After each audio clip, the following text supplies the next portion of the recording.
Assalamualaikum warahmatullahi wabarakatuh. Alhamdulillahi bi ni'matihi tatimmus shalihat. Wassalatu wassalamu ala sayyidis sadat Sayyidina Muhammadin wa ala alihi wa ashabihi al-anjubin najirat. Amma ba'd. Faqala Allah Ta'ala Bismillahirrahmanirrahim. Wa'mur ahlaka bis-salati wastabir 'alaiha. La nas'aluka rizqan nahnu narzuquka wa iyyahum wal 'aqibatu lit-taqwa. Shadaqallahul 'azim. Bapak, Ibu, hadirin hadirat segenap jamaah salat tarawih Masjid Al-Ittihad seluruhnya yang dimuliakan Allah Subhanahu wa Ta'ala. Pertama tentu kita bersyukur kepada Allah. Alhamdulillah, Allah telah banyak memberikan kepada kita nikmat, di antaranya nikmat sehat, nikmat panjang umur, nikmat iman, sehingga kita dapat bersama-sama melangkahkan kaki, menghayunkan tangan, hadir di rumah Allah untuk qiyamul lail, melaksanakan ibadah salat tarawih. Mudah-mudahan ibadah kita diterima oleh Allah Subhanahu wa Ta'ala. Amin ya rabbal alamin.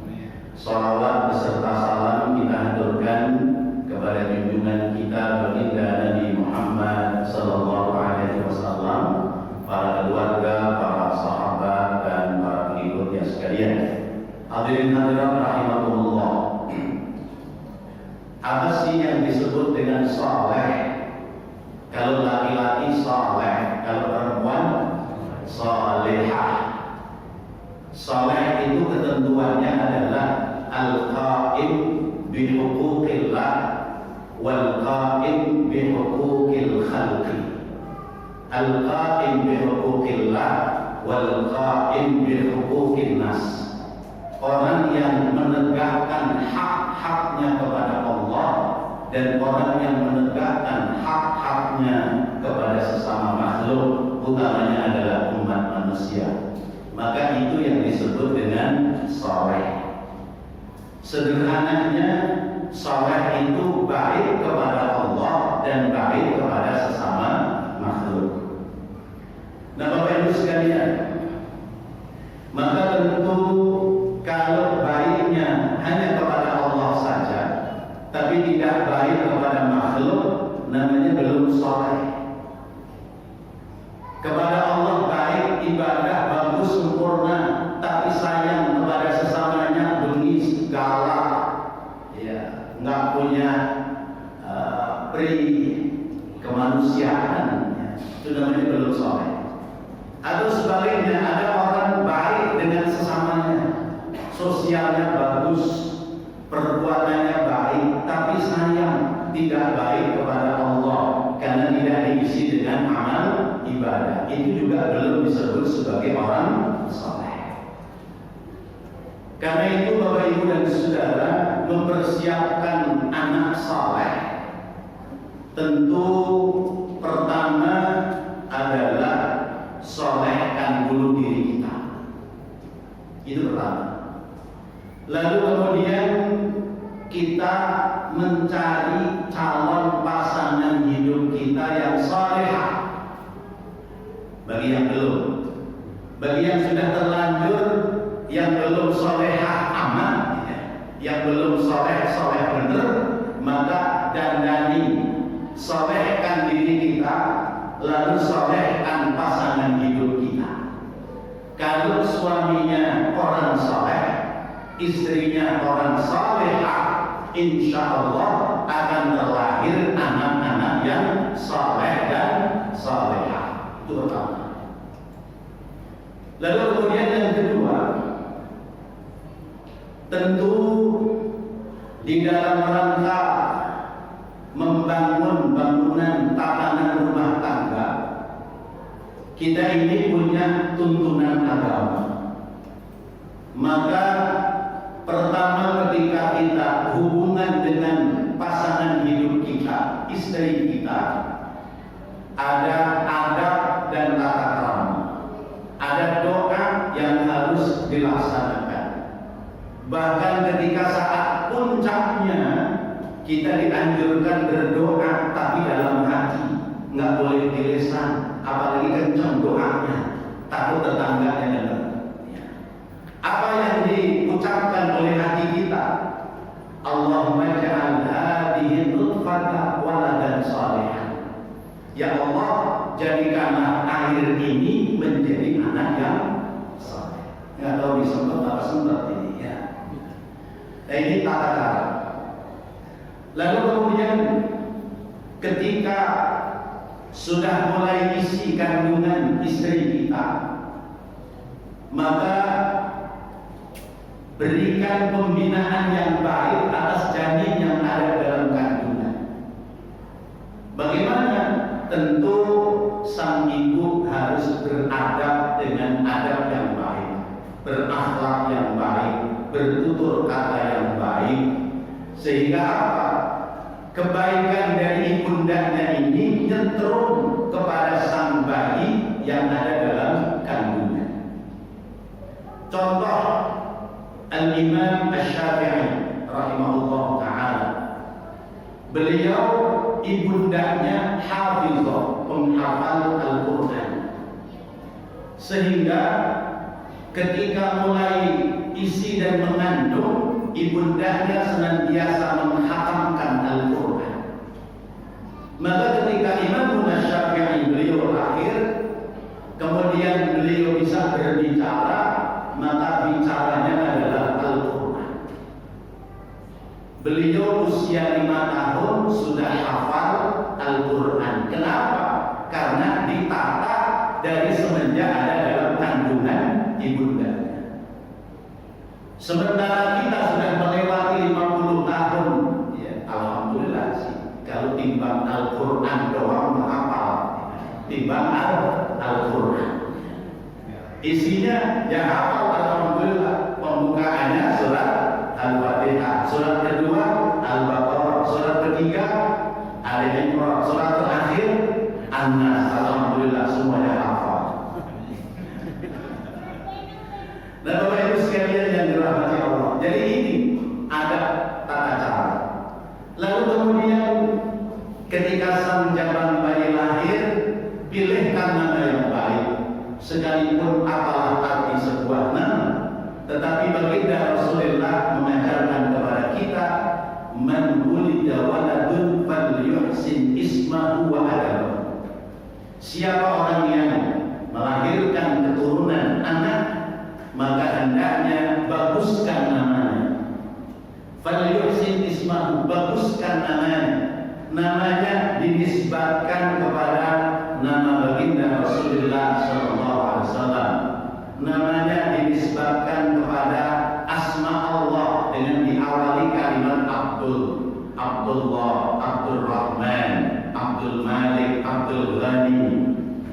Nah, ini namanya dipilihkan nama yang baik. Lalu kemudian berikan nafkah yang halal. Carikan nafkah yang halal, sehingga sang suami mencari nafkah yang halal itu menjadi bagian dari kewajiban dan bernilai ibadah. Thalabul halal fardhatun ala kulli muslimin. Mencari rezeki yang halal adalah kewajiban bagi setiap umat muslim. Pilihkan yang halal, sebab makanan yang halal ketika menjadi darah, menjadi daging, maka darah daging yang tersusun dari makanan yang halal, dia akan semangat menuju kepada kebaikan. Tetapi sebaliknya, ketika darah dan daging tersusun dari makanan yang haram, berat untuk menuju kebaikan, tapi ringan menuju kepada kemaksiatan dan dosa. Sesudah dipilihkan makanan yang halal, lalu kemudian berikan bimbingan ajaran agama. Pokok ajaran agama. Mau sekolah di mana itu urusan kedua, tapi landasi dulu dengan bimbingan agama. Kenapa? Karena agama ini nanti yang akan menuntun dia menjadi anak-anak yang saleh. Ketika sekolah di jurusan ekonomi menjadi ekonom, ahli perdagangan, tapi karena dia mengerti agama maka menjadi ekonom yang saleh. Dia masuk di dunia militer menjadi tentara, jadilah tentara yang saleh. Masuk menjadi apapun akan mendapatkan hasil menjadi anak yang saleh. Karena itu Bapak Ibu dan Saudara, kita jangan merasa bangga manakala anak kita lulus kuliah, favorit dalam kuliahnya, lalu kemudian mendapatkan pekerjaan di pekerjaan yang bagus, lalu mendapatkan hasil gaji yang bagus pula. Jangan buru-buru bangga kalau anak kita belum mengerti ibadah dengan baik. Jangan menganggap kita sukses kalau anak kita sudah selesai kuliah, sudah bekerja, sudah menghasilkan rezeki yang bagus, tetapi belum mengerti ibadah kepada Allah Subhanahu wa Ta'ala. Maka suksesnya kita membina mendidik anak-anak yang saleh adalah manakala anak-anak kita mengerti ibadah kepada Allah dengan baik dan sempurna. Ibadah kepada Allah, memahami dan mengamalkan dengan baik, lalu kemudian adab dalam pergaulan, akhlak kepada sesamanya, mengerti dengan baik, maka inilah orang tua yang sukses dalam membina anak-anaknya menjadi anak yang saleh. Maka prosesnya panjang, sehingga dalam hadis tentang pahala yang mengalir, anak saleh itu ada pada urutan yang ketiga. Pertama adalah sedekah jariyah, paling gampang, ambil dari kantong masukkan ke kotak tanah. Yang kedua, ilmu yuntafa'u bih, ilmu yang bermanfaat. Rada susah ilmunya dicari terlebih dahulu, lalu kemudian dimanfaatkan. Yang ketiga, waladun saleh, anak yang saleh yang mampu mendoakan kepada kedua orang tuanya. Mencetak anak saleh lebih susah ketimbang mengeluarkan harta dari kantong. Mencetak anak saleh lebih susah, lebih berat ketimbang mengamalkan ilmu. Karena itu perjuangan bagi kita terus-menerus untuk senantiasa mendidik, membina, membimbing anak-anak kita supaya menjadi anak-anak yang saleh-salehah. Amin ya rabbal alamin. Karena itu Bapak Ibu dan Saudara, sungguh pun sudah dewasa, mungkin sudah berumah tangga dan keluarga, bahkan mungkin sudah berpindah dari rumah kita, maka tidak segan-segannya ketika kita menelpon waktu sudah masuk pada pekerjaan sholat, kita tanya, "Dek, udah sholat apa belum? Ini sudah masuk waktu sholat, bagaimana keluargamu, sudah diingatkan sholat atau belum?" Artinya apa? Terus-menerus kita mendidik, membina anak-anak kita dari semenjak mencari pasangan sampai kemudian istri hamil, sampai kemudian lahir anak, dipilihkan nama yang baik dan seterusnya. Tetap harus ada dalam pengawasan pembinaan kita supaya menjadi saleh dan salehah. Maka pertama, tentu supaya menjadi saleh dan salehah, berikan nasihat yang baik. Yang kedua, senantiasa doakan anak-anak kita. Yang ketiga, contohkan yang baik. Jadi nasihati, doain, dan contohin yang baik.